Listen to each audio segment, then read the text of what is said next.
चवीच गोकुळ लई भारी.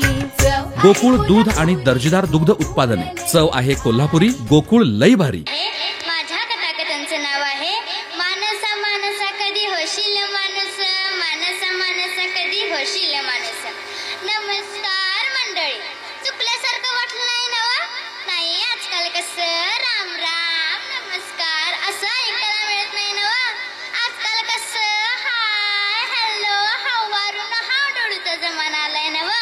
म्हणून म्हणलं आज या कार्यक्रमाच्या निमित्तानं याच विषयावर माझं मन तुमच्या समोर मोकळं करायला आले. बघा कसं हाय मंडळी, आपलं ते समज चुकीचं आणि परक्याचं समज बराबर असा अडाणी समज आत्ताच्या पिढीत रुजतो या. बघा आता नमस्कारातच घ्या की. थोरा मोठ्यांना गुरुजनांना नमस्कार करण्याची आपली मराठमोळी परंपरा. आणि आता हाय हाय ने हॅल्लो हॅल्लो वर समज बघत या. परवा माझ्या एका नातेवाईकाचं लग्न झालं तर नवरा नवरी कुणाच्या बी पाया पडली नाहीत. का तर ती म्हणा पुढारलेली. या पुढारलेल्या लोकांनी तरी समज वाटोळ लावले. दारात रांगोळी काढण्यापासून दारात तुळस लावण्यापर्यंत प्रत्येक गोष्टी मागं काहीतरी शास्त्र आहे. पण ते आपल्याला पटतंय कवा तर बाहेरच्या देशाने त्याचं कौतुक केल्यावर. आता माझ्या मैत्रिणीचाच किस्सा सांगते की तुम्हाला. ती जाऊन आली तिकडनं हॉर्न लाव. मी बसलेले बाजारात केळीकत. ऊन तरी मी म्हणत होत तवर ही बया आली. संग नवरा बी होता. तीन बीन करून अंगावर कोट घालून घामाच्या तरी धारा लागल्या होत्या.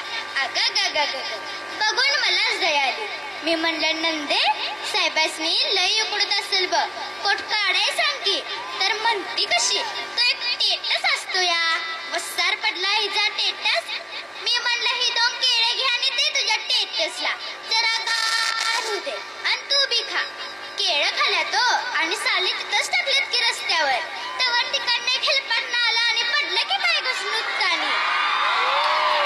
तर ही बया लागली खो खो खो खो हसायला आणि मला म्हणती कशी सुमे हॉरेनला कणी लय स्वच्छता असती बा, तिथं तुला कागदाचा तुकडा बी दिसायचा नाही.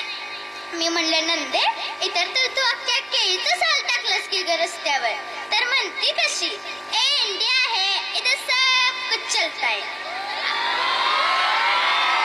अशी शिकलेले आणि पकलेले लोक आमच्याकडे आणि ही मन देशाला पुढे नेणार. वाट बघा. आता परवा दिवशीच उदाहरण घ्या की. मी गेलेले शेजारी फराळ द्यायला तर ते म्हणलं म्हणतंय कसं वहिनी मोबाईल वरून दिवाळीच्या शुभेच्छा दिल्या असत्या तर चालले असते की. आता फराळ काय मोबाईल वरून त्यांना रडत होतायचा होता काय. तवा मंडळी जरा विचार करा. नव्या जनाचा मेळ घालूनच आपलं जीवन सुखी करता येईल नवा. आता कॅन्सरचं प्रमाण केवढं वाढलं या.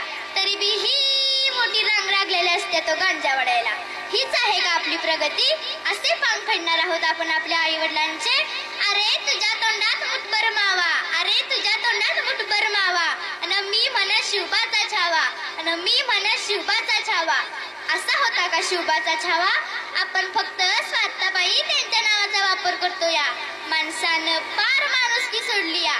म्हणूनच मला म्हणावं असं वाटतं मानसा मानसा कधी होशील माणूस, मानसा मानसा कधी होशील माणूस.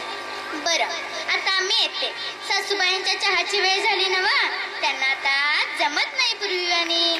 तेव्हा आपणच काहीच घ्यायला पाहिजे नवा. मी येते पण मी सांगितलेल्या गोष्टींचा नक्की विचार करा. धन्यवाद. बाळ फ्रीज मधून श्रीखंड काढ ना. आम्ही पूर्वी घरीच बनवायचो श्रीखंड. त्याची चवच वेगळी होती. आता काय सगळं रेडीमेड. आजी हे श्रीखंड खाऊन बघ. आज तुझ्या आईनं घरीच बनवलं की काय. हे आहे गोकुळचं श्रीखंड. अगदी जिभेवर रेंगाळणार. जिभेवरच नाही तर मनावरही रेंगाळणार. गोकुळ श्रीखंड, मनावर रेंगाळणार.